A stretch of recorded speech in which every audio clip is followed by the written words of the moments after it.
আমাদের চারপাশে এমন অনেক মানুষ থাকেন যারা ঝড় তুফানেও বটগাছের মতো অবিচল এবং নিজের কাজটুকু দক্ষ হস্তে করে যান এবং বিশ্বাস করেন দিস শ্যাল টু পাস, একদিন সব ঠিক হবেই। আজকে আমাদের নিউজ পোল বাংলার স্পটলাইটের বিশেষ অতিথি অভিনেত্রী পিঙ্কি ব্যানার্জি। নমস্কার পিঙ্কি দি। নমস্কার। কেমন আছো? আমি তো ভালো থাকাটাকে অপশনাল হিসেবে নিই না, আই টেক যে ভালো থাকতেই হবে, কারণ ভালো থাকাটা কম্পালসারি। যদি এইটা মনের মধ্যে নিয়ে নাও তাহলে দেখবে কেউ তোমাকে খারাপ রাখতে পারবে না। মানে একটা ছোট প্রশ্নের উত্তরে কতটা তুই ফুটেজ পেলি বুঝতে পারছিস? পিঙ্কি দি, তোমার কাছে একদম বেসিক একটা কোয়েশ্চেনে আসছি, তোমার অভিনয় জীবন শুরু কিভাবে, অভিনয় আসা কিভাবে? দেখ, আমি যে পরিবারে জন্মেছি, তো ছোটবেলা থেকেই দেখেছি যে সন্ধে হওয়া মানে নাটকের রিহার্সাল শুরু হচ্ছে। সারি সারি ড্রয়িং রুমের বাইরে আমাদের বাড়িতেই রিহার্সাল হতো। সাবিত্রীদি আমার ঠাকুমা হন, মানে আমার বাবার মাসি, তো একই বাড়িতে আমরা। তো দেখতাম যে কোল্যাপসেবল গেট থেকে ঢুকেই যে স্পেসটা, সেটা বিকেল 5:30 থেকে 6টার মধ্যে মানে বিভিন্ন ধরনের চটি আর জুতো, পুরুষ নারী নির্বিভেদে, মানে পুরো ওই জায়গাটা ভরে যেত। এবং বড় বড় মাদুর পাতা হতো, এবং এত বড় একটা রেকাবি থাকতো যেখানে মুড়ি আর আলুর চপ। হ্যাঁ, এটা হচ্ছে ব্রেকের খাবার। তার সাথে চাটা আর বলতে হয় না বাঙালি বাড়িতে। তো মানে ও মানে রাবণের চিতার মতো চুল্লি জ্বলে। তো এইটা হচ্ছে সন্ধেবেলার অভিজ্ঞতা, মানে সূর্য ডুবছে, নাটকের রিহার্সাল শুরু। তো মূলত যখন আমি সহজ পাঠও নয়, মানে আমাদের একটা একদম কেজি 1-এর কথা বলছি, নিজে পড়ো বলে একটা বই ছিল। সেই নিজে পড়োটাও আমি তখনও ভালো করে পড়তে পারতাম না, কিন্তু অমরকণ্টক, মল্লিকা, এই ধরনের মানে বিখ্যাত নাটকের সংলাপ আমি জলের মতো বলে দিতে পারতাম, কারণ ওটা তো ওই মহলটা ছিল, মানে কারণ পুরোটাই শ্রুতিতে তৈরি হচ্ছে, তো শ্রুতি আর দর্শন দেখছি।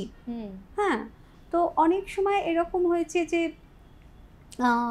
সিনের মাঝখানে হয়তো কোনো অভিনেতা বা অভিনেত্রী হয়তো একটু মানে ওয়াশরুমে গেছেন, আমি লাফিয়ে উঠে মানে একজন অভিনেতার কোলে উঠে গেলাম। হ্যাঁ, এবার তার কিউটা আমি বলে দিলাম। আচ্ছা, এবং এটা একটা ভীষণ মজার ব্যাপার ছিল। মানে আমাকে কিন্তু ছোট বলে কেউ কখনো ছোট করেনি। তো এইটা একটা যে এনকারেজমেন্ট, সবাই যে একটা হাততালি দিয়ে উঠলো, এইটা না কোথাও ছোটবেলাটা তো অ্যাকচুয়ালি একটা স্পঞ্জ, একটা স্পঞ্জের মতো, তো ওইটা না শুষে নিয়েছিল। আর উৎসাহ পেতে তো তখন ওই বয়সটাই ভীষণ ভালো লাগে। এক্স্যাক্টলি। এবং তারপরে চান করতে আমার আজও সময় লাগে। তো ওই যে আয়নার সামনে দাঁড়িয়ে নানান রকম ক্যারেক্টার, মানে কি ছেলে কি মেয়ে, তো নানান রকম ক্যারেক্টার নিজে নিজে তৈরি করতাম, নিজে নিজে হতো। তো একটা কোথাও মানে ওই স্পার্কটা ছিল যে অভিনয় করব। কিন্তু এখানে একটা কথা বলে রাখি স্নেহা, যে যদিও আমার একটা ফ্যামিলির ব্যাকগ্রাউন্ড ছিল, কিন্তু আশাটা কিন্তু সহজ ছিল না। তার কারণ অভিনয় করছো, থিয়েটার করো, কিন্তু ইন্ডাস্ট্রিতে আসার দরকার নেই, এইরকম একটা মনোভাব ছিল। এই স্টিগমাটা কেন? এই স্টিগমাটা তার কারণ সত্যিকারের শিল্পীদের জীবন না খুব অনিশ্চিত। তো এই অনিশ্চয়তার সাথে যদি কেউ মানিয়ে না নিতে পারে, তাহলে সেটা অনেক বিপজ্জনক জায়গায় চলে যায়। তো বাড়ির লোকজনরা কখনো চায়নি, সবসময় কিন্তু এটা চেয়েছে যে তুমি নিজের পায়ে দাঁড়াবে, নিজে স্বাবলম্বী হবে, ওই সব দিকগুলো ঠিক ছিল। কিন্তু অভিনয়টাকে পেশা হিসেবে নেবে, এটা নেশা হিসেবে আছে থাক, কারণ অভিনয়টা রুটি রোজগারের জায়গায় চলে আসলে মুশকিলটা, রুটি রোজগারের জায়গায় চলে আসলেই না তখন কি হয় যে কাজের তাগিদেই, জীবিকার তাগিদেই অনেক এমন কাজ তোকে করতে হবে যেটা হয়তো তোর ভালো লাগবে না করতে। তো তখন আর বাছাবাছি করার জায়গাটা থাকে না। তো এই যে একটা অনিশ্চয়তার জীবন, মানে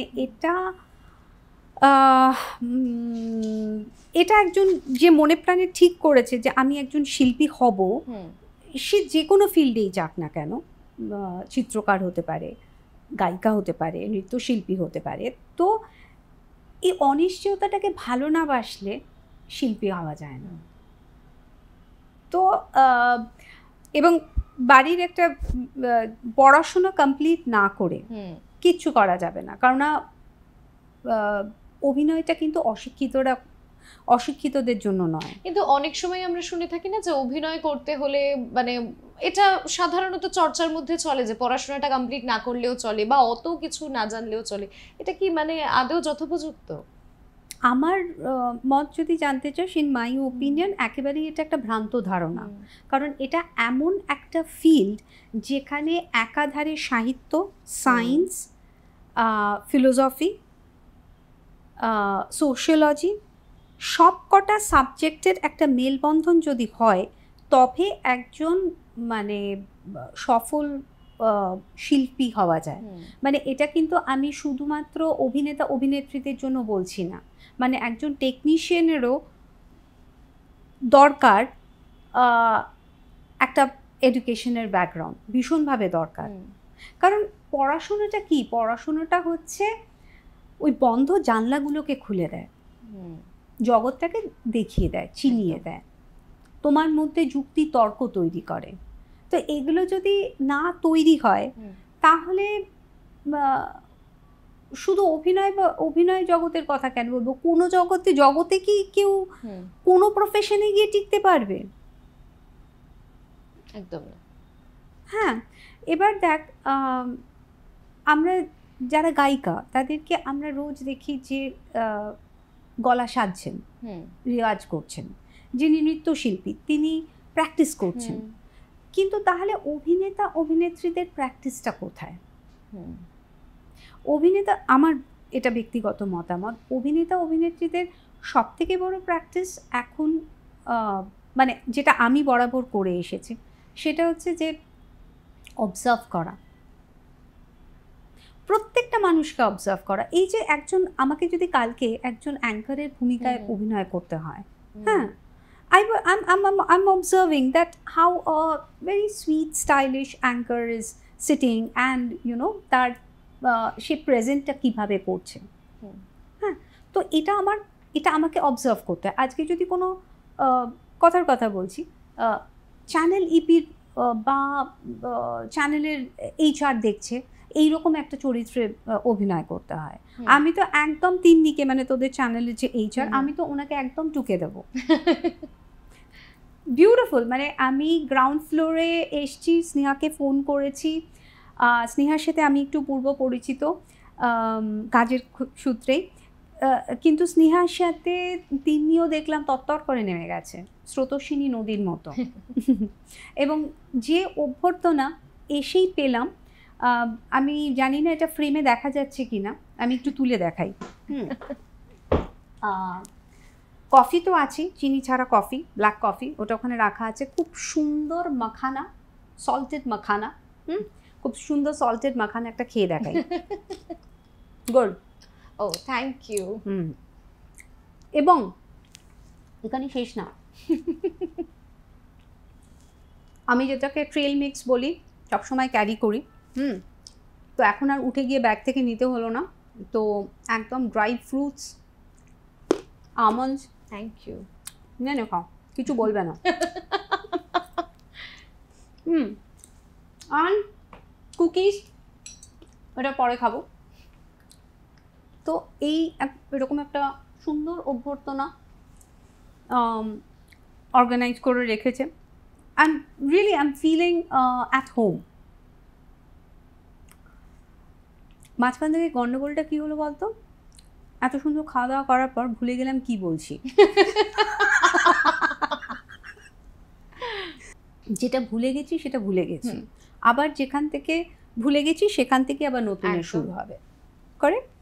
তো হ্যাঁ, তুই আমাকে প্রশ্নটা যেটা করেছিলি যে আমার অভিনয় জগতে আশাটা কিভাবে, তো এইভাবেই আমার ভীষণ একটা অদম্য ইচ্ছে ছিল যে আমি অভিনয় করব, কিন্তু পড়াশোনা কমপ্লিট না করে করা যাবে না, এবং কি করে কিভাবে অ্যাপ্রোচ করব সেটাও বুঝতে পারছি না। আমি 11-12-এ সায়েন্স নিয়ে পড়লাম, ভালো স্টুডেন্ট ছিলাম, আমি ফার্স্ট সেকেন্ড থার্ড কখনো হইনি, কিন্তু I was a very dedicated student. তো সায়েন্স নিয়ে পড়ার পর তারপর আমার মনে হলো যে আমাকে না একটু কলকাতা ছেড়ে বেরোতে হবে। I must know the world, I must know my self in isolation. নিজেকে সব থেকে ভালো চেনা যায় যখন ইউ আর আইসোলেটেড। আমি ঠিক করলাম আমি হোটেল ম্যানেজমেন্ট পড়বো, কারণ মানুষের সাথে কথা বলতে আমার ভীষণ ভালো লাগতো। সো পাবলিক রিলেশন এই সাবজেক্টটাতেও আমার ভীষণ ইন্টারেস্ট ছিল। So I straight away took up hotel management. I went to Hyderabad, and that was a very different kind of an experience. That hotel management এর সাথে আমি আজকে আমার ওই অবচেতন মনে নেওয়া ডিসিশনটাকে কুর্নিশ জানাই, তার কারণ এটা এমন একটা ইন্ডাস্ট্রি সামনে থেকে দেখতে মনে হয় ইটস ভেরি গ্ল্যামারাস, কিন্তু it's the one of the most toughest industry to survive. কারণ 22 ঘন্টা 23 ঘন্টা তোমাকে খুব সুন্দর পরিপাটি with makeup with smile on your face you have to deliver. আর মুখে ক্লান্তির ছাপ থাকলে হবে না, বিকজ যে ক্লায়েন্টের সাথে তুমি কথা বলছো তিনি হয়তো সকালবেলা চেক আউট করে বেরিয়ে গেছেন, কিন্তু যে নতুন ক্লায়েন্টের সাথে কথা বলছো হয়তো মানে in busy, it still remember in busy time of the year, that was Christmas. তো ওই সময়টা I was in Grand Kakatiya ITC, তো আমি ইন্টার্নশিপও ওখান থেকে করেছি, তারপর joined as a management trainee. তো it is a huge demanding job, it is very challenging, very very challenging. প্রচণ্ড খিদে পেয়েছে, সামনে অফুরন্ত খাবার, হ্যাঁ, বাট মানে it's just like you can die out of thirst in an ocean. আপনি সবাইকে খেতে বলছেন, সবাইকে খাচ্ছে, বাট নিজে খেতে পারবে না, কিন্তু নিজে খেতে পারবে না। সো এইরকমও অনেক মানে ফেজেস গেছে, and that actually made a very good ground for my self before I join Tollywood. তো ওই যে বলে না যে এটা না একটা ভীষণ কোথাও একটা ওই আর্মি ট্রেনিংয়ের মতো হয়ে গেছিল, কারণ আমাদের টালিগঞ্জেও আমাদের টলিউডেও এই 10 ঘন্টা 12 ঘন্টার নিয়মটা আগে ছিল না। ইট ওয়াজ মানে মানে সময়ের কোনো মাপকাঠি ছিল না, তো সেখানেও তো দাঁড়িয়ে ডেলিভার করতে হয়েছে। তো ওই হোটেল ম্যানেজমেন্টের ট্রেনিংটা এবং ডেলিভার করতে হয়েছে, যেটা আমি ভীষণভাবে কৃতজ্ঞ এই ধরনের ম্যানেজমেন্ট ট্রেনিংয়ের কাছে, যে এটা না শেখায় যে ইন ক্রাইসিস, ভালো সময় সবাই ভালো থাকতে পারে, but in crisis how you should deliver, keeping your mental calm, মাথা ঠান্ডা রেখে কাজটা কি করে ডেলিভার করবে। এরকম অনেক সময়, এবং এই প্র্যাকটিসগুলো কোথায় হেল্প করেছে জানিস, যেমন ধর 8 মিনিটের একটা সিন 9টায় প্যাক আপ করে দিতে হবে, কারণ ততদিনে আমাদের এই নিয়মটা চলে এসছে, 10 ঘন্টা 12 ঘন্টার একটা নিয়ম চলে এসছে, যে 12 ঘন্টার বেশি, 12 ঘন্টা 14 ঘন্টার বেশি করা যাবে না, যদি করতে হয় তাহলে স্পেশাল পারমিশন লাগবে। তো 8 মিনিটের একটা সিন, লাস্ট 9 মিনিট বাকি আছে এবং সিনটা করতে হবে। আমি মানে স্ক্রিপ্টটা হাতে পেয়েছি, মানে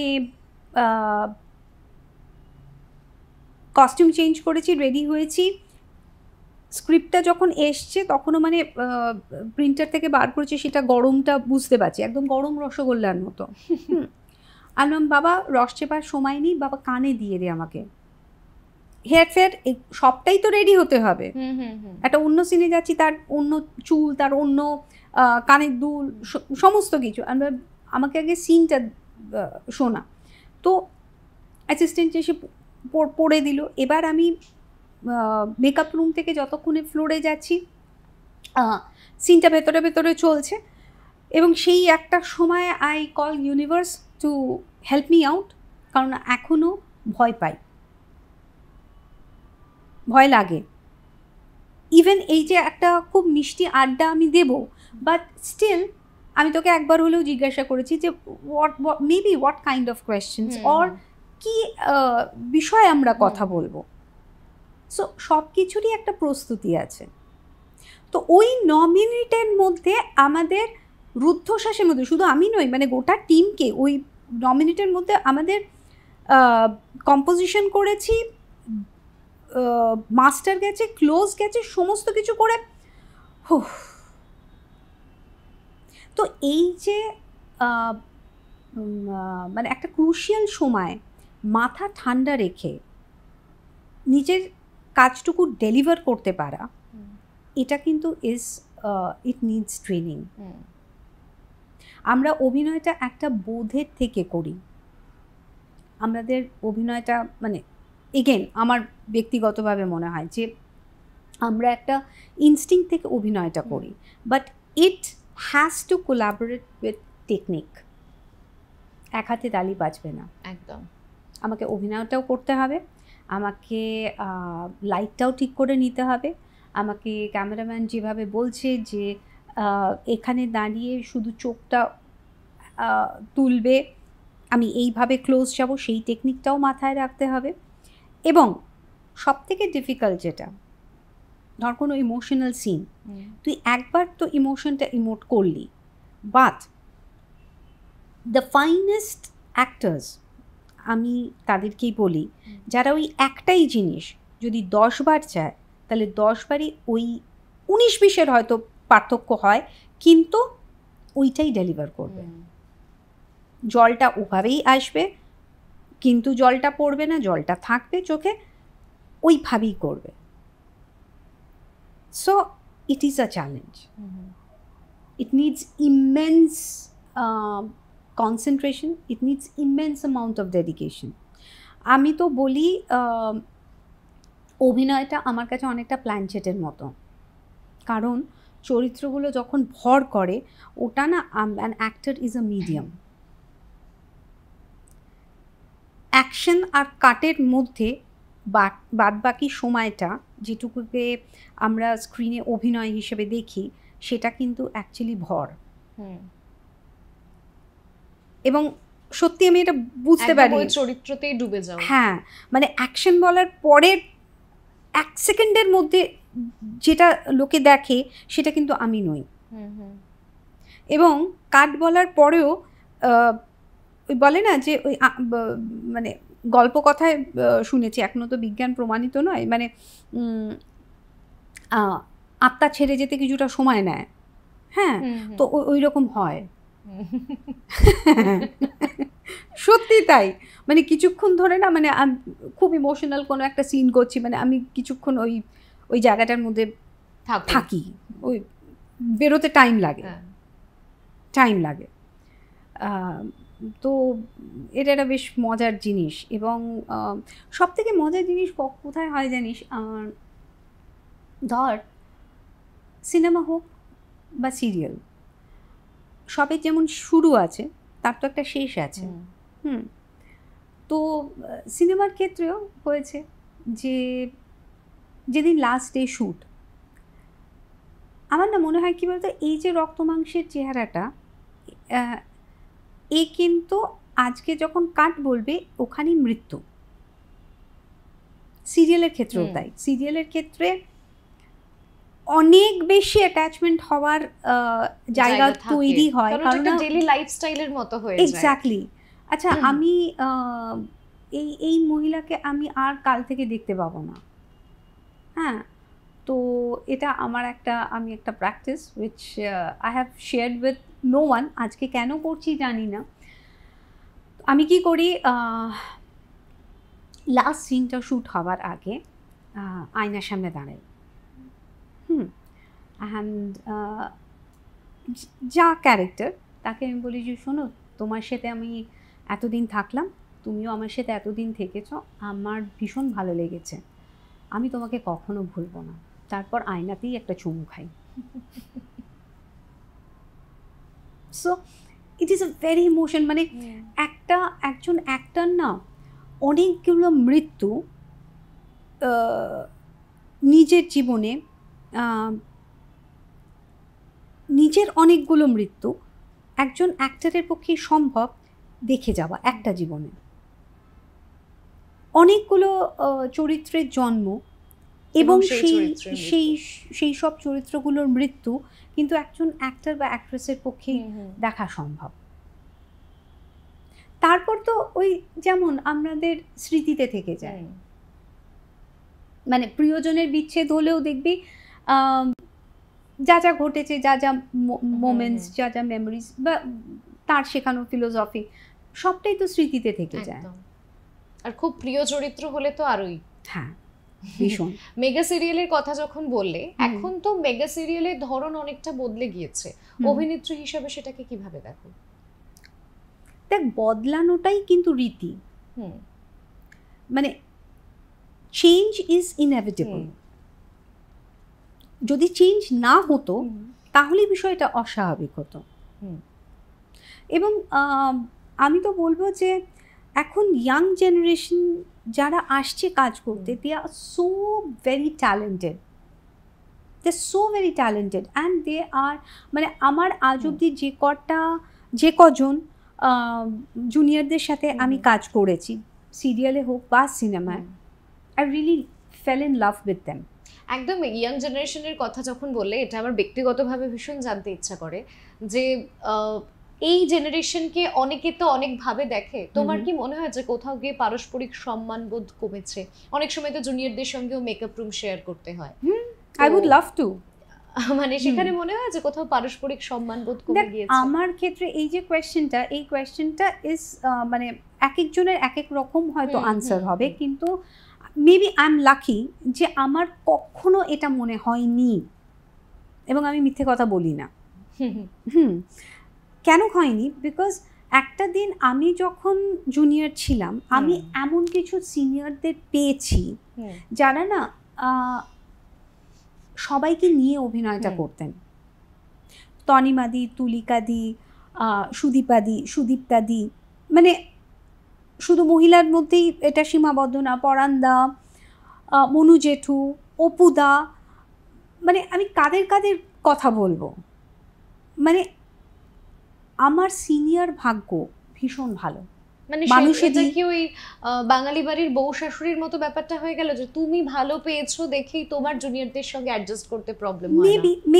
মেবি কারণ যদি না পাই তাহলে দেব কি করে? একদম। এবং যাকে দেখে বড় হয়েছি স্নেহা সাবিত্রীদি, তিনি তো মানে একটা 8 বছরের সাথেও যেভাবে ইয়ার্কি মারতে পারে, 18-র সাথেও মানে নানান রসের রসবোধ তার এমনই সাংঘাতিক যে বিভিন্ন রকমের আদি রস মেশানো কৌতুক উনি করতে পারেন এবং জুনিয়ররা ভীষণ ভালোবাসে। সো মেবি মানুষ তো দেখেই শেখে। একদম। এবং একদম যারা ধর এখনো মানে অনেকে তো এখনো এরকম রয়েছে যে ধর 9-10-এ পড়ছে কিন্তু মেগাতে একটা পার্ট করছে এবং যথেষ্ট ম্যাচিওর চরিত্র অভিনয় করতে হচ্ছে, এমনও দেখা যায়। হ্যাঁ, এবার যেমন আমাকে ধরে দিদি চলো রিলস করব, এবার দেখ আমার সাথে না মানে কি হয়, আই ক্যান আইডেন্টিফাই, ওশেরও এটা হয়, ছেলের কথা বলছি, ভীষণ ভালোবাসে কিন্তু আবার একটা দুরু ভয়ও রয়েছে। হ্যাঁ, মানে খাট্টা মিঠা একটা ওটা আছে, বুঝতে পেরেছিস, ট্যাঞ্জি ব্যাপার আছে। তো এইটা কিন্তু জুনিয়রদের সাথেও আছে, বুঝতে পেরেছিস, যে পিঙ্কিদি ক্যান বি অ্যাপ্রোচেবল, কিন্তু যদি দেখে যে একটু সিন টিন পড়ছি না, সবটাই পুরো রিলসের দিকে গেছে, পিঙ্কিদি যদি সিনে থাকে তাহলে কিন্তু বকবে, চেঁচাবে না, এবং সিনটা ভালো হলে আবার একটা রোল বা আইসক্রিম খাইয়ে দেবে। হ্যাঁ, ভীষণ নরমে গরমে একটা ব্যাপার। কিন্তু মানে আমাকে যেমন এসে ধরে যে দিদি চলো রিলস করবো, আলো হ্যাঁ চল, দুটো কন্ডিশন, এক রিলসে কি স্টেপ হবে সেইটা শেখাবার দায়িত্ব তোমার, আমি অ্যাজ অ্যান ওবিডিয়েন্ট স্টুডেন্ট শিখবো, ঠিক আছে, এক। দ্বিতীয়ত ভিউজ যদি কম হয় আমার ঘাড়ে দিতে পারবি না। হ্যাঁ, এটা ভালো। হ্যাঁ, আর তখন আবার কি ইন্টেলিজেন্ট, যদি ভিউজ বেশি হয় আলাম তাহলে পুরো ক্রেডিটটাই তোর। আচ্ছা। সো এবং অনেকেই আসছে যারা ভীষণ সিরিয়াস নাট্যকর্মী, and they are fabulous actors, ভালো লাগে। মানে আসলে একক অভিনয় হলে একরকম, কিন্তু অভিনয়টা যখন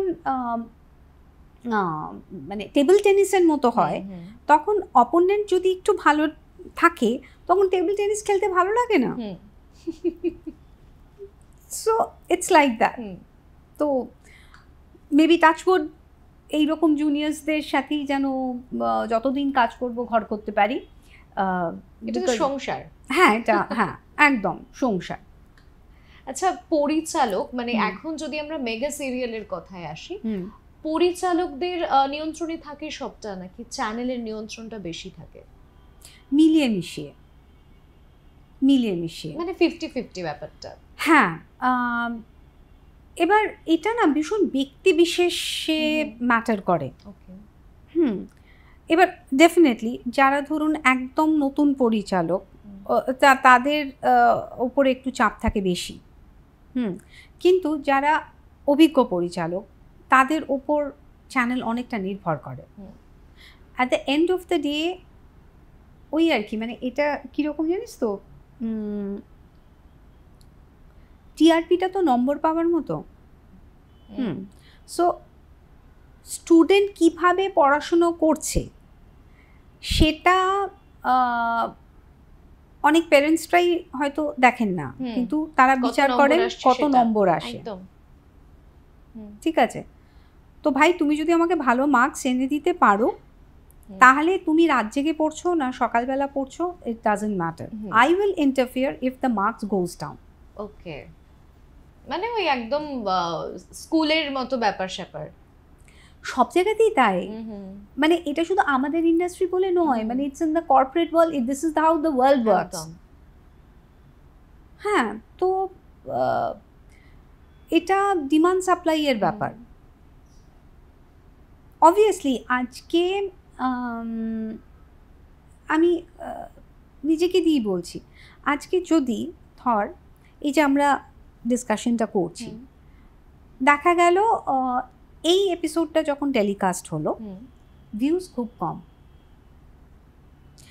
তো অবভিয়াসলি এর পরের কোনো রকম কোনো অনুষ্ঠান বা প্রোগ্রামে আমাকে ডাকতে দুবার লোকে ভাববে, and it is not their fault. So you know, but আবার এটাও সত্যি কথা, মানে আমার আনবাক্স চ্যানেলটাকে নিয়েই বলছি, আমার এমন অনেক এপিসোডস আছে যেগুলো আমার মনের খুব কাছাকাছি এপিসোডস, ছবিরা কথা বলে। হ্যাঁ, তো এইরকম যারা আনবাক্স দেখেন, ফলো করেন, সাবস্ক্রাইব করেছেন তাদের অনেক অনেক ধন্যবাদ, আমি ভীষণ কৃতজ্ঞ, আপ্লুত। কিন্তু আমার মনের অনেক কাছাকাছি এপিসোডস কিন্তু অনেক ভিউজ পাইনি, তা বলে কি আমার মনের মতো কথা আমি বলবো না, আমি ভালো কন্টেন্ট তৈরি করার চেষ্টা করব না? কিন্তু তখন আমাকে এটা বুঝে নিতে হবে যে আমার কন্টেন্ট মানুষের একটু টাইম লাগবে ধরতে, অত অসহিষ্ণু হয়ে গেলে চলবে না। শিল্পী যদি অনিশ্চয়তাকে ভালো না বাঁচতে পারে তাহলে খুব মুশকিল আছে, তাহলে সে মানে জগৎটাকে পাগল করে দেবে। আচ্ছা পিঙ্কিদি, এবার একটু তোমার ব্যক্তিগত জীবনে আসি, মা হিসাবে নিজেকে কত দেবে? আমি যদিও এখানে বলে রাখি যে যেহেতু ভীষণ ব্যক্তিগতভাবে পিঙ্কি ব্যানার্জিকে আমি চিনি, মা হিসাবে হয়তো আমি 10-এ 10 দেব পিঙ্কি ব্যানার্জিকে, কিন্তু পিঙ্কি ব্যানার্জি নিজেকে কত দেবে? পিঙ্কি ব্যানার্জি নিজে বিশ্বাস করে সেলফ কারেকশনে, সেলফ মার্কিংয়ে নয়। সেলফ মার্কিংটা নির্বোধরা করে। মার্কিং করবে সময়। তো যেটা সময় নিয়ে করবে সেটা আমি অসময় করে কি করব? তো আমার এখন যে ফেজটা সেটা হচ্ছে আমি মা হিসেবে নিজেকে কতটা সেলফ কারেক্ট করতে পারি। আমি ভুল করব, আমি সেই ভুল থেকে শিখবো, আমি নিজেকে সংশোধন করব। মানে বলা যায় যে ছেলে যত বড় হচ্ছে তার সঙ্গে সঙ্গে তুমিও শিখতে শিখতে মা হিসাবে বড় হচ্ছে। অফকোর্স নিশ্চয়ই। মানে কনসিভ করাটাকে হচ্ছে নার্সারি, হ্যাঁ, তারপর ডেলিভারি হলো মানে তুই ক্লাস 1-এ উঠলি, আচ্ছা, তারপর এবার আস্তে আস্তে বড় হচ্ছে মানে তুই এবার বোঝের দিকে যাচ্ছিস। তো ওই মানে আমরা অন ক্যামেরায় আসার আগেও যেটা আলোচনা করছিলাম যে ছেলের মাধ্যমিক মানে মায়েরও মাধ্যমিক, ওই 50-50 ব্যাপারটা। হ্যাঁ, মানে একটা মানে অ্যাকচুয়ালি কি বলতো, হাত ছেড়ে দেওয়ারও প্রয়োজন রয়েছে। কিন্তু কখন ছাড়বো সেইটা, মানে বাচ্চা যখন প্রথম হাঁটতে শিখলো তখন তো হাতটা ধরাই ছিল, যখন টাল খাচ্ছে তখনও টাল খেতে খেতে যখন একটা সাপোর্ট খুঁজছে তখনও একটা হাত পেয়েছে, শক্ত হাত পেয়েছে। কিন্তু একটা টাইম তো আসবে যখন সে ফ্রিলি হাঁটবে, তখন হয়তো আমার জায়গায় অন্য কোনো মেয়ের হাত ধরতে তার ভালো লাগবে, সেই সময়টা ছেড়ে দেওয়া উচিত। একদম। আচ্ছা পিঙ্কিদি, টাইপ কাস্টে কতটা ভয় পাও? একদম পাই না। একদম পাও না? নো, বিকজ আমাকে আজ অব্দি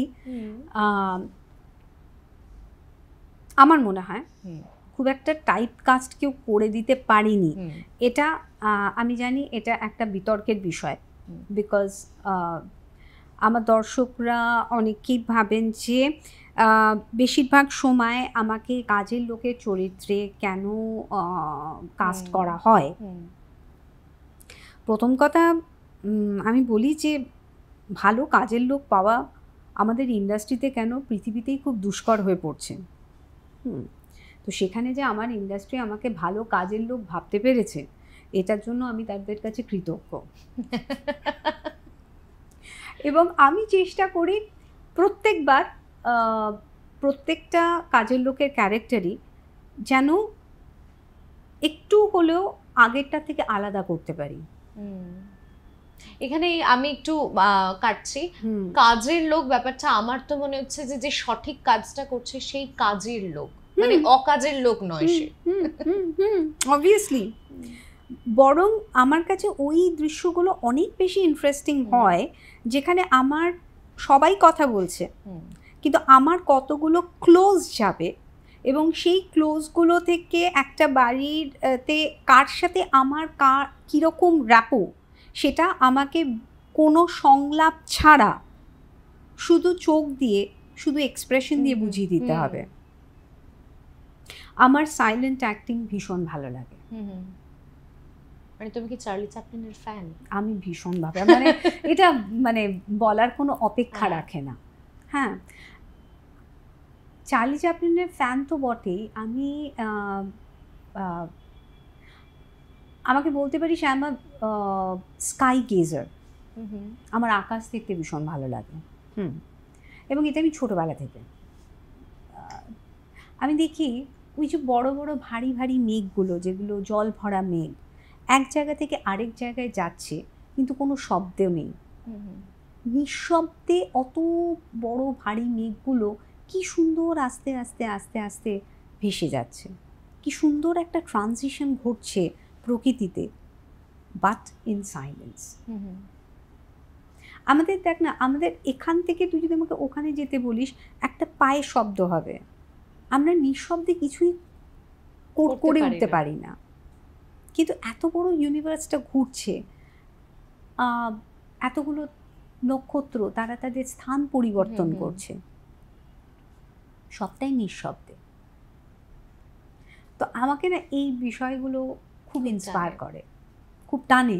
আমার ভীষণ প্রিয় লেখক বিভূতিভূষণ,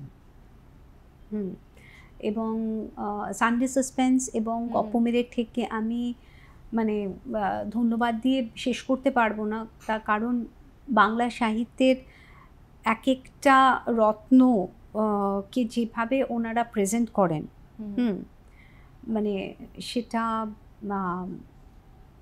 অসাধারণ। মানে এটা দর্শক হিসেবে, এটা শ্রোতা হিসেবে আমাদের ভীষণভাবে পাওয়া। এখন অ্যানিম্যাট্রিক্স প্রাইম স্টোরিজও পুরোপুরি ডেডিকেটেড বাংলা সাহিত্য নিয়ে কাজ করছে, অডিও স্টোরি। এবং রিসেন্টলি আমার অডিও স্টোরিতে কাজ করতে ভীষণ ভালো লাগে, ভীষণ ভালো লাগে। মানে আমার ডায়লগের থেকেও ভয়েস ওভার যখন যায়, সিরিয়ালের ক্ষেত্রে বলছি, সেই এক্সপ্রেশনসগুলো, মানে মনের কথা মুখে বলছো না, শুধু চোখ দিয়ে এক্সপ্রেস করছো, I find it very very very challenging. এবং ভয়েস ওভার পড়তেও আমার ভীষণ ভালো লাগে। সো আমি না, মানে এই যে তুই বললি না যে টাইপ কাস্টকে ভয় পাই কি না, আমি ভীষণভাবে নতুন নতুন চ্যালেঞ্জ অ্যাকসেপ্ট করতে ভালোবাসি। আমি নিজেকে চ্যালেঞ্জের মধ্যে নিজেই ফেলি। তো সুতরাং আমাকে একটু টাইপ কাস্ট করে দেওয়াটা ইট ইজ ভেরি চ্যালেঞ্জিং। আচ্ছা, অভিনয়টা তোমার কাছে কি ট্রেনিং না ইনস্টিংক্ট? বোথ। হাউ? বোথ। হাতের লেখা, হরফগুলো চিনতে হবে, কিন্তু প্র্যাকটিসটাও তো দরকার। একদম। অভিনয়টা একটা ইনস্টিংক্টের থেকে আসে। শুধু অভিনয় কেন, যে ডাক্তার হবে, যে লেখক হবে, যে কবি হবে, যে ফিলোসফার হবে, যে ইঞ্জিনিয়ার হবে, প্রত্যেকের মধ্যে একটা ইনস্টিংক্ট দিয়ে মানুষ জন্মেছে। এবার দুর্ভাগ্যের বিষয় কি হয়, যে আমি কোন ইনস্টিংক্টটা নিয়ে জন্মেছি সেইটার আইডেন্টিফিকেশনটা ঠিকঠাক হলো না। এবার যারা হয়তো নিজের ইনস্টিংক্টটা বুঝতে পারলো, এবার বুঝতে পারলো মানে রাজ্য জয় করে ফেললো তা কিন্তু নয়। এবার ওই ইনস্টিংক্টটাকে নিয়ে তোমায় কালচার করতে হবে, তোমাকে পড়াশোনা করতে হবে, তোমাকে ঘষতে হবে। তো সেইটার জন্য অনেক কিছু টেকনিক্যাল নলেজ লাগে। আমি যেমন আমার মানে আমি যেটুকু অভিনয় করি আমি ভেতর থেকে করি, ইনস্টিংক্টিভলি করি, কিন্তু আই এম অ্যান ইনস্টিংক্টিভ অ্যাক্টর। কিন্তু আমাকে তার সাথে টেকনিক্যাল দিকটাও ভাবতে হবে, এবং সেই টেকনিক্যাল দিকটা কিন্তু আমি এখনও শিখে চলেছি। আমি একটা শট কাট হওয়ার পর আমি সাউন্ড, ক্যামেরাম্যান, এডি, যারা যারা বসে আছে, ইভেন যে আমাদের প্রোডাকশনে যে ধর চা দেয়, চায়ের কাকা, আমি তাকেও গিয়ে জিজ্ঞাসা করি, তার কাকা ঠিক লেগেছে তো, কি কি মানে কম হলো বলো তো। আমার I can compare myself with a hungry caterpillar. আমি জানি আমি যেদিন এই শুঁয়োপোকাটা হব না, আমার প্রজাপতি হওয়ার দিন শেষ। So art and technique, it has to combine together. আর্টের মধ্যেই টেকনিকটা রয়েছে। আমরা যখন হাঁটি তার মধ্যেও একটা ছন্দ আছে, তার মধ্যেও একটা অঙ্ক আছে, একদম। কিন্তু হাঁটাটা এমনভাবেই চলে এসছে যে ওটা আমরা আর অঙ্ক কষে হাঁটি না। জীবনের পথেও তাই, জীবনের পথেও তাই, জীবনের পথেও তাই। You should take life, at least it is my personal opinion, that you should take life as it comes to you. Definitely, মানে I believe in universe. If you have some very deep wishes, you keep meditating on it, you keep praying. I practice Buddhism. তো একদমই তুমি যে জীবনের পথ হাঁটার কথা বলছো, আমরা তো সকলেই পথিক, আমরা সকলেই পথ হাঁটছি, কিন্তু একটা ভীষণ ব্যক্তিগত প্রশ্ন তোমার কাছে, যে আমাদের জীবনে মৃত্যু যেরকম অনিবার্য, অনেক সম্পর্কের ক্ষেত্রে কিন্তু বিচ্ছেদও অনিবার্য। এবং একই ছাদের তলায় থেকে অনেক সময় দেখা যায় মানসিকভাবে দুটো মানুষ বিচ্ছেদ হয়ে গেছে, আলাদা হয়ে গেছে।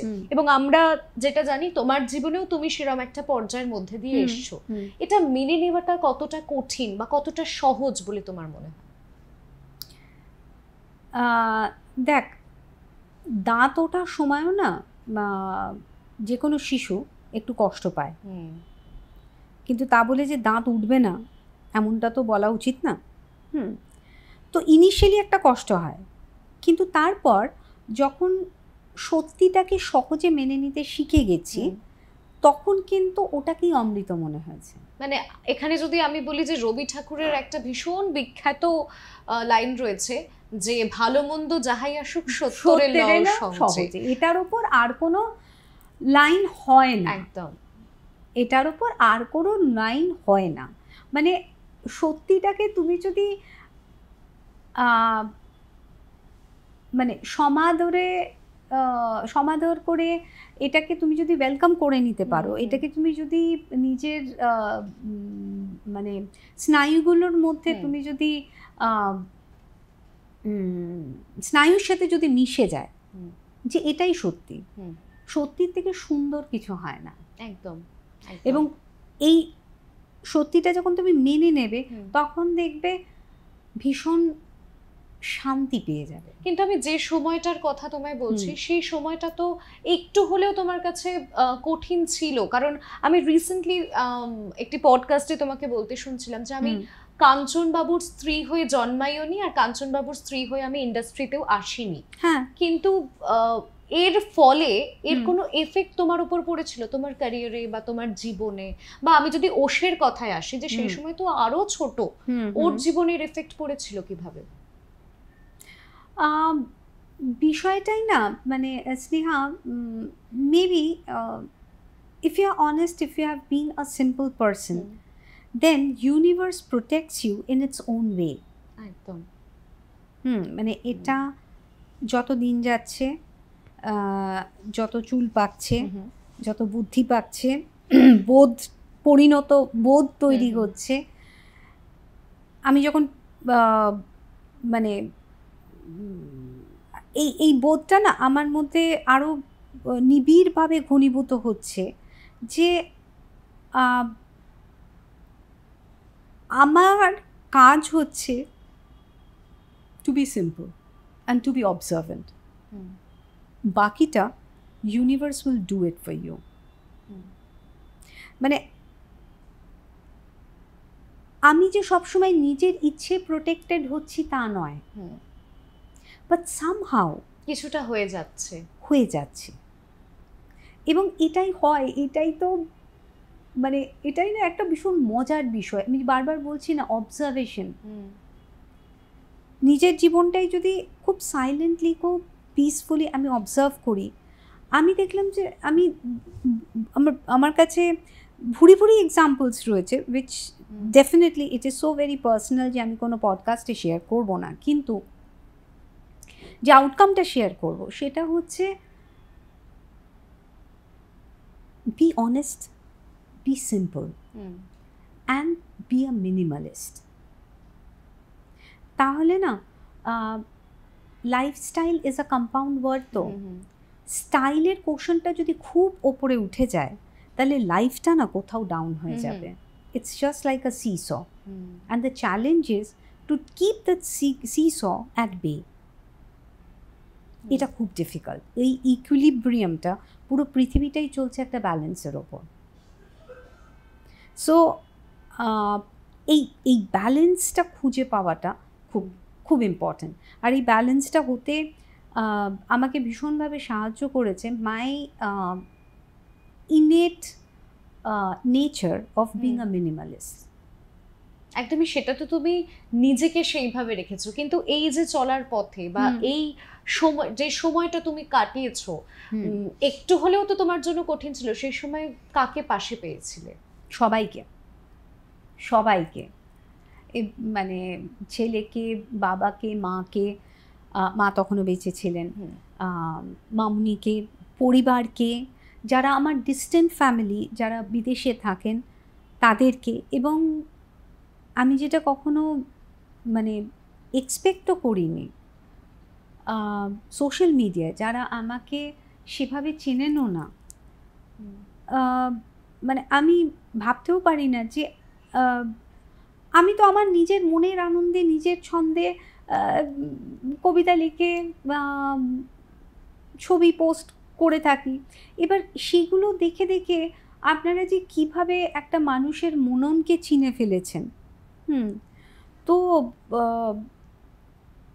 মানে আমি কি বলবো, মানে যখন আমাকে আপনারা লিখে জানান, আমার দর্শকরা, আমার ফ্যান্সরা, আমার ফলোয়ার্সরা, বা যারা হয়তো আমাকে ফলো করেন না, কিন্তু আমি একটা কোনো পোস্ট দিলে তারা কমেন্ট করেন,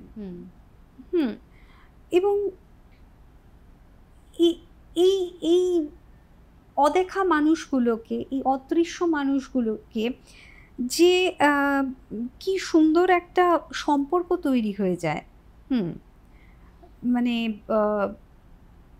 সবাই তো আমরা নেট সমুদ্রে ভাসছি, কিন্তু এবং প্রত্যেকটা মানুষ এক একটা দ্বীপের মতো, কারুর সাথে কারুর যোগাযোগ নেই, কিন্তু কোথাও একটা যোগসূত্র তৈরি হয়ে যায়। তো এটা ভারী ভালো লাগে। তো আমি আমার ডিফিকাল্ট সময় না কোনোটাই নয়, জানিস তো স্নেহা, পরীক্ষার সময় কি ডিফিকাল্ট সময়? না, পরীক্ষা অ্যাকচুয়ালি তোমাকে প্রস্তুত করে দেবে আরো কিছুটা এগিয়ে যাওয়ার জন্য। হ্যাঁ, তো পরীক্ষার সময় পরিশ্রম করতে হয়, মানসিকভাবে অনেক স্ট্রং থাকতে হয়। আর যত বড় বড় পরীক্ষায় বসবে তত বেশি আউট অফ দ্য সিলেবাস প্রশ্ন আসে, পুরোটাই তখন আনসিন। হ্যাঁ, তো সেই আনসিনের জন্য নিজেকে খুব শান্ত রাখতে হয়, মানে, এবং আমি বলবো আমার নিয়মিত শরীর চর্চা, আমার নিয়মিত মেডিটেশন, আমার নিয়মিত খাবার দাবারের ওপর নিয়ন্ত্রণ, এটা কিন্তু আমাকে খুব হেল্প করেছে। আমার বাবা আর্মিতে ছিলেন, এয়ারফোর্সে ছিলেন, সরি। তো ওই ব্যাকগ্রাউন্ডটা, ইউনো, ডিসিপ্লিন, যে প্রফেশনেই যান ডিসিপ্লিন ভীষণ জরুরি। ডিসিপ্লিনটা ভীষণ ভীষণ জরুরি। একটা কাজ তুমি যদি প্রত্যেক দিন প্রতিনিয়ত একটা সময় করো, it will effect on your lifestyle.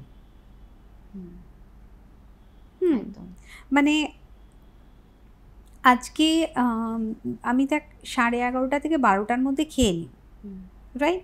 তোদের এখানে আসার সময় আমি দেখছি ঠিক মানে বডি ক্লক কীভাবে তৈরি হয়ে যায়, ঠিক 11:45টার সময় মনে হচ্ছে একটা লেংটি ইঁদুর কোথাও একটা দৌড়দৌড়ি করছে। এবং আমি কিন্তু খাবার ক্যারি করি, দই, চিড়ের ভাগটা খুব কম, দইয়ের ভাগটা বেশি, খড়ে পাতা টক দই, এবং তার সাথে 2টো খেজুর, একটু তিসি, ফ্ল্যাক্সিড সরানো, ফটাফট খেয়ে নিলাম। মানে and this is a very comfort food of mind. আমার মানে ভীষণ তৃপ্তি হয়, মনের আরাম, পেটের আরাম। হ্যাঁ, মানে এটা একটা অদ্ভুত আরাম। মানে আমার মা বলতেন, বেচারা নেই, আমার মা আমার সাথে না কিছুতেই খেতে বসতে চাইতেন না, because she use to be a foodie. আমার পাতের দিকে তাকালে বমি উঠে আসে। হ্যাঁ, মানে যেগুলো অ্যাকচুয়ালি মারকে ডাক্তার খেতে বলেছিল, মানে একেবারে খুব শরীর খারাপ হলে, অসুস্থ হলে ডাক্তার যেগুলো দেয় তুমি সেইগুলোই নরমালি খাও। হ্যাঁ, মানে অ্যাকচুয়ালি শরীর খারাপ হলে তবে ওই ভালো খাবারগুলো কেন খাবে লোকে, আমি তো সেটাই বুঝতে পারি না। ওই খাবারগুলো যদি খায় তাহলে তো শরীরটা খুব একটা বেকার হওয়ার দিকে যায় না। আমার সবথেকে ফেভারিট খাবার, আমার বলতে কোনো লজ্জা নেই, থানকুনি পাতা বাটা, কাঁচা হলুদ, একটু সর্ষের তেল, একটু নুন, একটা কাঁচা লঙ্কা। I love that. আমার পটল সেদ্ধ ভীষণ ভালো লাগে, জাস্ট সেদ্ধ, হ্যাঁ, মুসুর ডাল হলেও সেটা সেদ্ধ, মুগের ডাল কোনো রকম ভাজাভাজি ছাড়া, মানে একদম মুগের ডাল অল্প, মুগের ডাল সেদ্ধ। আমি কিন্তু ঘি খাই, আমি বাটার অ্যাভয়েড করি, আমি ঘি, সর্ষের তেল, কোল্ড প্রেস কোকোনাট অয়েলও খাই। সো মানে আমার সিম্পল ফুডের প্রতি, সিম্পলিসিটির প্রতি একটা ভীষণ আকর্ষণ আছে, যা আমরা কিছুটা জানিও। আচ্ছা পিঙ্কিদি, তোমার কাছে আমার খুব ভাইটাল একটা প্রশ্ন এবং আমার ব্যক্তিগত প্রশ্ন। রিসেন্টলি আমরাও দেখতে পেয়েছি কাঞ্চন মল্লিক এবং শ্রীময়ী চট্টোপাধ্যায়ের জীবনে একটি নতুন অধ্যায় শুরু হয়েছে, কৃষ বিয়ে এসছে। আফটার অল তুমি তো একজন মা, মা হিসাবে তোমার কি বলার আছে? ভীষণ ভালো থাকুক, ভীষণ ভালো থাকুক। I wish all the best for the little princess, and ওর জীবনে যেন মানে জীবনটা যেমন সুখের হোক তেমন শান্তির হোক, আমি এইটুকুই বলবো। এবং আমার মনে হয় যে কোনো মা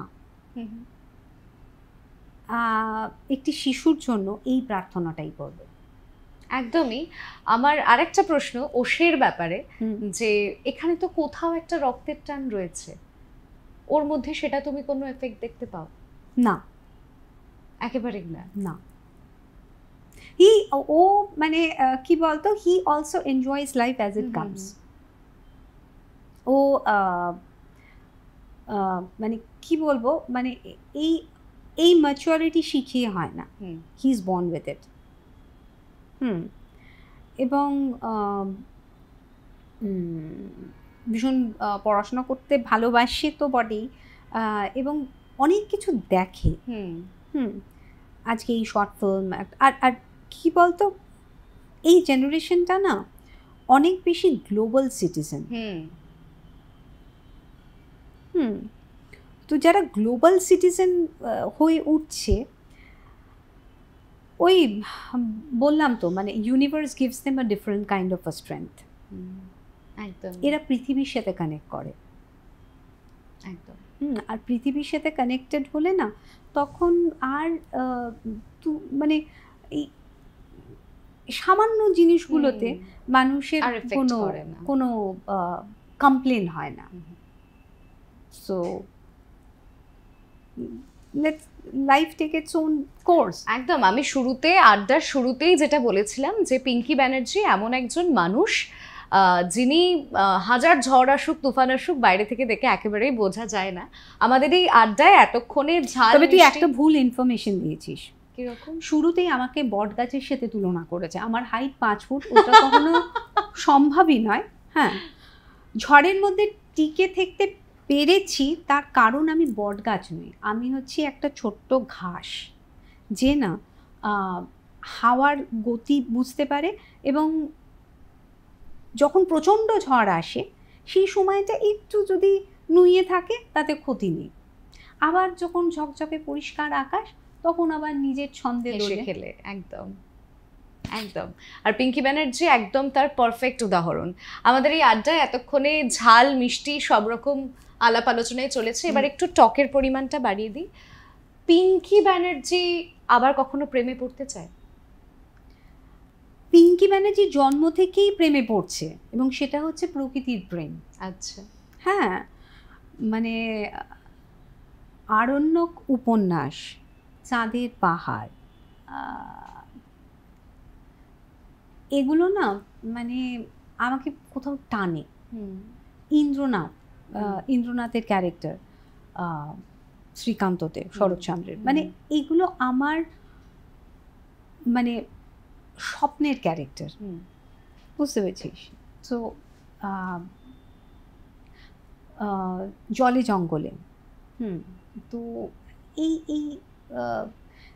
এই প্রকৃতি প্রেমটা আমার মধ্যে এতটাই বেশি, এবং এটা না আমাকে এতটাই টানে। আমার এটা না ব্যক্তিগত মতামত স্নেহা, সংসার আর বিশ্ব সংসার তো আমার মনে হয় যে যারা এই বিশ্ব সংসারটার সাথে কানেক্টেড হতে পারে,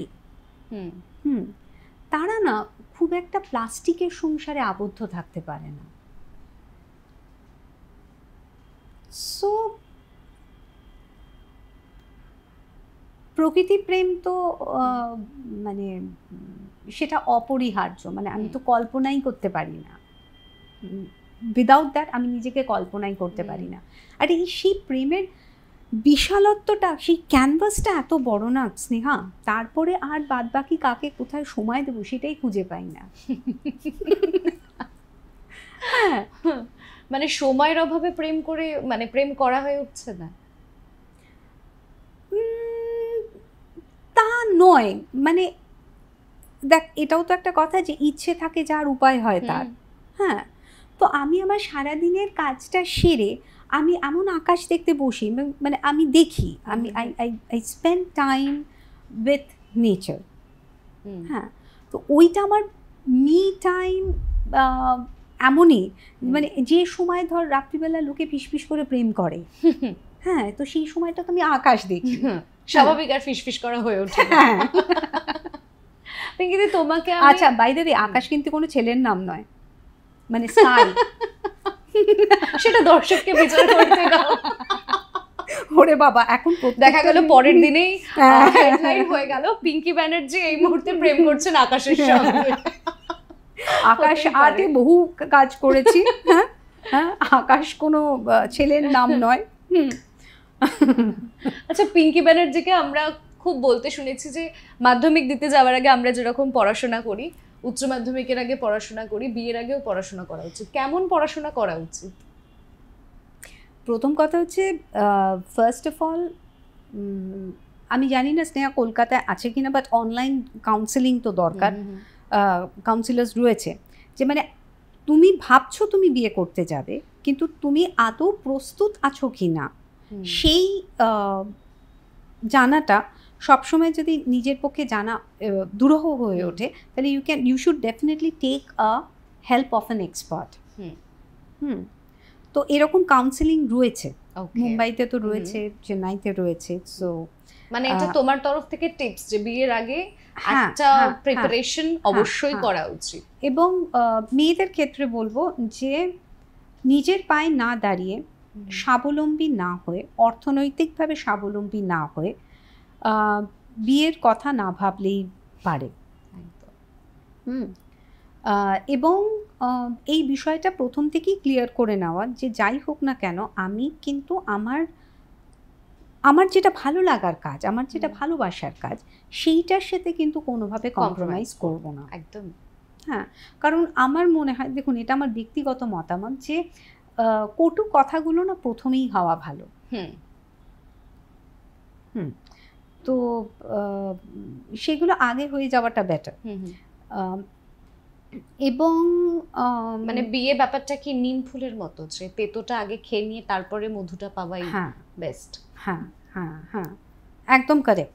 মানে ইটস অলওয়েজ বেটার টু, মানে কারণ আপনি বা কেউ মানে ডিপ্লোম্যাট হতেই পারেন, কিন্তু এই ডিপ্লোমেসিটা তো এটা এমনই একটা সম্পর্ক যেটা বেশিক্ষণ বা বেশি দিন ধরে রাখা যায় না। একদম। So let's not be a hypocrite. Clear it first. Clear it first. তাতে সময়, স্বাস্থ্য, পয়সা সব বাঁচে। একেবারে মনের কথা বলেছো। আচ্ছা, পিঙ্কি ব্যানার্জির এমন কোনো আক্ষেপ রয়েছে জীবনে যে এই চরিত্রটা পেলে করতাম, বা এরম একটা চরিত্র আমি করতে চাই? আমার জীবনে প্রথম কথা কোনো আক্ষেপ নেই, কিন্তু আমার একটা স্বপ্ন আছে, সেটা শর্ট ফিল্মও হতে পারে বা মানে পূর্ণ দীর্ঘের ছবিও হতে পারে। আমার ভীষণ ইচ্ছে আছে আমি একটা সাইলেন্ট ফিল্মে অভিনয় করব, যেটা তুমি একটু আগে বলছিলে। ইয়েস, ওকে। আমার ভীষণ ইচ্ছে আছে একটা সাইলেন্ট ফিল্মে অভিনয় করব। আমার ভীষণ ইচ্ছে আছে একটা ব্ল্যাক অ্যান্ড হোয়াইট ছবিতে অভিনয় করব। এবার সেটা যদি silent and black and white একসাথে হয় তাহলে লাজবাব। মানে ওটা হচ্ছে মানে ভোগের থালি সাজিয়ে দেওয়া বলে না। আচ্ছা, last but not the least, যদি কখনো পিঙ্কি ব্যানার্জির একটা বায়োপিক হয়, তুমি নিজের চরিত্রে কাকে দেখতে চাইবে? আমার চরিত্রে কাকে দেখতে চাইব? আহ, উম, খুব সাধারণ দেখতে একটা মেয়ে,